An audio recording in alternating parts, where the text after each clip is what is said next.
Hello guys, कैसे हैं आप सब लोग। आई होप आप सब लोग बहुत अच्छे होंगे। I am C S Aashna Solanki and welcome to the second day of study strategies to clear C S exams. किस तरह से आप पढ़े और किस तरह से आपकी सी एस एग्ज़ाम इसी बार में क्लियर हो जाएगी, उसका second day. So let's get started. Do all subjects daily. अब जब एग्ज़ाम में बहुत ज़्यादा टाइम बाकी नहीं है तो आप लोगों को अब यही करना है कि आपको आगे की स्टडीज़ तो करते ही जानी है, साथ में जो सब्जेक्ट्स हो गए हैं उनको रिवाइज़ करना बहुत ज़रूरी है, क्योंकि revision plays the most crucial role in C S exam. अगर आपके रिवीजन में कमी हुई ना तो हो सकता है मार्क्स में भी कमी हो जाए।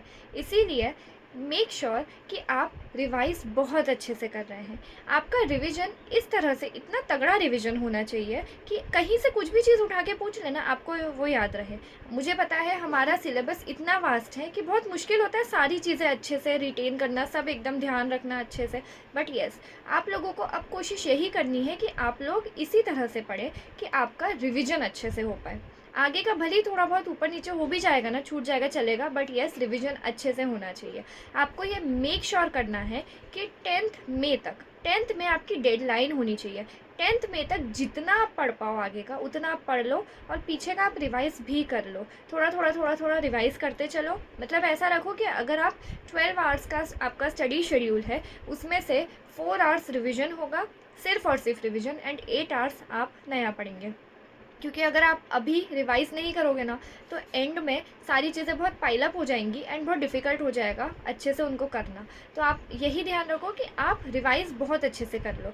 मतलब 4 आवर्स का आपका डेली रिवीजन होना ही चाहिए कि आप जितना पुराना पढ़ा है ना, वो मैंने आपको I11 की टेक्निक बता के ही रखी है, मैं और आपको आगे की वीडियोज़ में बता दूँगी। पर आपको यही इंश्योर करना है कि आप प्रॉपरली लिखते जाओ कि इतने टॉपिक्स थे जो मैंने करे हैं, ये सब्जेक्ट में इतना इतना हो गया है, एंड यस उठाते जाओ, रिवाइज करते जाओ, टिक लगाते जाओ कि इस चीज़ का मेरा इतना रिवीजन है, इसका एक बार हो गया, इसका 2 बार हो गया, टिक लगाते जाओ एंड रिवाइज करते चलो। क्योंकि हमारे चैप्टर्स बहुत वास्ट है और एग्जाम में वैसे भी बहुत इंपॉर्टेंट होता है, हमें कंटिन्यू पेपर देने होते हैं, तो हमारे लिए बहुत डिफिकल्ट होता है मैनेज करना उसको। तो इसलिए अभी से रिविजन करते चलो।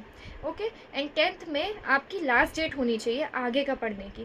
10th में के बाद आप कुछ भी नया नहीं उठाओगे, उसके बाद सिर्फ आप रिवाइज करोगे। क्यों? क्योंकि आप 10 से लेके 25 तक सिर्फ रिवाइज करोगे। 15 डेज जो रहेंगे आपके वो प्रॉपर सिर्फ रिवीजन, क्योंकि जितने आपके सब्जेक्ट्स हैं ना वो सारे आप सब्जेक्ट्स को बार बार रिवाइज करोगे, नया कुछ नहीं उठाओगे। बस थोड़ा बहुत जो अमेंडमेंट्स हुए वो आप भले ही देख सकते हो, क्योंकि काफ़ी फैकल्टीज़ ऐसे होते हैं जो उसी टाइम पे अमेंडमेंट वीडियोस डालते हैं, बस आप वो देख सकते हो। बाकी आपको नया कुछ नहीं पढ़ना है, आपको उस टाइम पे सिर्फ रिवाइज़ करना है। और रिवीजन अभी से स्टार्ट करो। डेली का 4 आवर्स आपका रिवीजन होना चाहिए, एंड आगे का आप जितना भी 8 आवर्स है उसमें आप पढ़ाई कर सकते हो। एंड अगर आपका स्टडी शेड्यूल में और ज़्यादा आवर्स का है तो और ही ज़्यादा अच्छा है कि आपको रिविजन का भी प्रॉपर टाइम मिल जाएगा। ओके। ओ, सेकेंड चीज़ यही है, स्टे हाइड्रेटेड।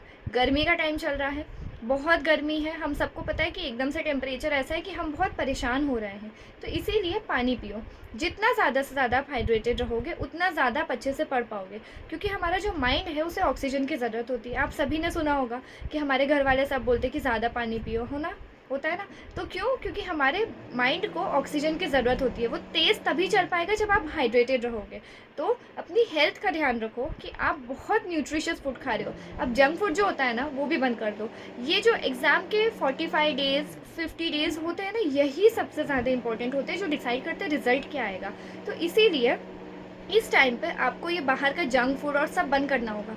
सारे सैक्रिफाइसेस का टाइम बस यही टाइम होता है। स्टार्टिंग से सैक्रिफाइस करना चाहिए, बट हाँ, अगर स्टार्टिंग में थोड़ा ऊपर नीचे हुआ भी है तो ये एंड के टाइम पे अगर हमने खुद को संभाल लिया और एक एक छोटी छोटी चीज़ का ध्यान रखा ना, बहुत डिफिकल्ट नहीं है, बट ये ऐसे छोटी छोटी चीज़ों का ध्यान रखा ना तो बहुत अच्छे से आप क्लियर कर पाओगे। इसीलिए इस टाइम पे कोशिश यही करो कि आप हेल्दी खाना खाओ, बस जंक फूड पूरा अवॉइड। अगर आप अपनी फैमिली के साथ रह रहे हो तो मम्मी को बोलो कि प्रॉपर फूड बना के दें, एकदम ऐसे जो न्यूट्रिशियस ग्रीन वेजिटेबल्स हो गई एंड जो अच्छा फूड हो गया जो हेल्दी रहे, है ना। और शुगर इंटेक कम करो, कोशिश यही करो कि आपका शुगर इंटेक बहुत कम हो। जितनी कम शुगर होगी, जितना कम आपकी बॉडी में शुगर जाएगा, उतना ज़्यादा आप अच्छे से एफिशिएंटली वर्क कर पाओगे। तो जंक फूड अवॉइड करो, शुगर को कम करो, और ये पानी पियो, ज़्यादा से ज़्यादा हाइड्रेटेड रहो ताकि आप बहुत एनर्जेटिकली पढ़ पाओ। एंड यस, अगर आप हॉस्टल में रह रहे हो तो आप खुद से ही कोशिश करो कि बाहर का जंक आप खुद से अवॉइड कर पाओ। कोई और तो आएगा नहीं, हमारी एग्ज़ाम्स है, हमने फॉर्म भरा था तो हमें ही पूरा करना है ना सारी चीज़ों को। इसीलिए अपना स्टडी स्ट्रैटेजी बहुत अच्छे से बनाओ जिसमें आप डेली रिवाइज़ कर रहे हो, एंड येस अच्छे से अपनी हेल्थ का ध्यान रखो। फूड का बहुत अच्छे से आपकी बॉडी में जाना ज़रूरी है, तभी आप क्लियर कर पाओगे। Okay, all the best.